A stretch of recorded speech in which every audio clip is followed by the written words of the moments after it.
Hi, this is Robin Sharma. I'm happy to welcome you to this mastery session. This mastery session is called the 3I Mindset for Extreme Leadership. So it comes out of my book, The Leader Who Had No Title. And really, I want you to dial in as a leader of your life as well as a leader in your work about 3 I's. And this is why I call it the 3I Mindset. The first I want you to practice and calibrate to world class is influence. The job of the leader is to influence other people. I mean, if you are not developing other leaders around you by your example of possibility and audacity and ingenuity, then you're not leading, you're following. So you definitely want to start thinking more than ever before about, am I influencing people? The number one way to influence another human being is actually by your example. I mean, we are tribal. We used to travel in herds. We are profoundly influenced by the social networks we are around. And so if you want to influence and elevate and uplift people around you, start with you. Start with your example. So the first I in the 3I philosophy is influence. Second I, impact. Less talk, more do is a wonderful brain tattoo. You see, we live in a world where a lot of people, it's like, well, I read this book and I'm going to act on the ideas next month. I've got this heroic idea that will change and disrupt my business industry or field, and I'm going to execute on it next quarter. I'm going to be more loving next year. I'm going to climb a mountain in 2 years. One of the things we do as human beings is we postpone our greatness to some imaginary time that is perfect in the future. And the reality is, we all know that time will never happen. There will never be a better time to be your finest you and do your loftiest dreams than now. The Chinese say it well. They say the best time to plant a tree was 20 years ago. The second best time is today. So the second I in the 3I mindset is impact. Leadership is about getting giant things done. It's not about chit-chatting. It's not about death by meeting. It's not about telling your team or telling your family or your social orbit what it is you're going to do. We don't care. No one cares what I say I'm going to do. Leadership is about a bias towards gargantuan execution. So the 2I philosophy, I really want you to dial into and start practicing after this mastery session is really being a human being of impact. I can tell what kind of a performer, producer, leader you are by the trail of results that you leave behind. And then the final I in the 3I mindset that I really want you to think about and practice, because you get brilliant at the things that you practice every single day, is inspiration. Now you might say, Robin, I was with you on the 2 I's, but now inspiration, that sounds a little soft. Actually, being a radiant optimist is really, really hard. Actually, maintaining high levels of energy, optimism, interior fuel through inspiration is really challenging in this world of so much volatility, distraction, interruption, and uncertainty. And it really makes me think of Steve Jobs. You know, people say Steve Jobs was rude at times and he was abrasive. He could be difficult.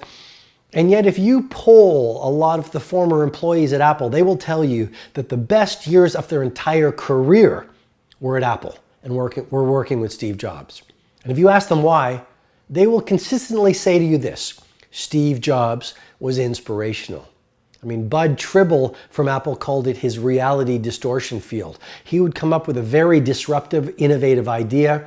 And initially, when people heard it, they would dismiss it, because every great idea is initially dismissed on the first encounter with a cynic or a critic or an average thinker.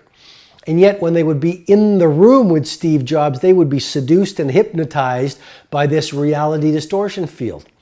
And it was really about Steve Jobs' visceral belief in the idea.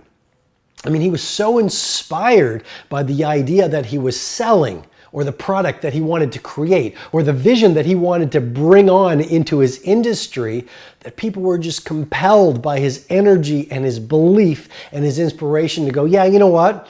That impossible idea is going to be a probability, and we're going to nail it, and we're going to execute on it.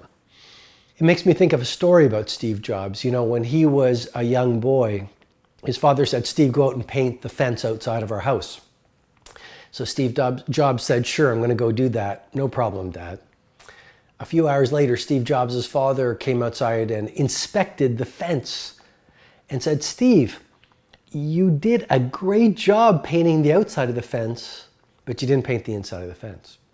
And Steve Jobs looked up at his dad and said, Dad, you know, no one's going to see the inside of the fence.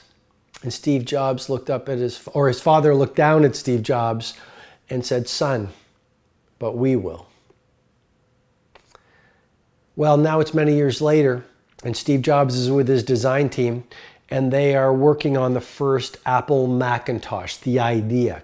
And Steve Jobs looks at his team and says, well, here's your deliverable. I want you to make the outside of this first new computer that we're doing, the iMac, beautiful.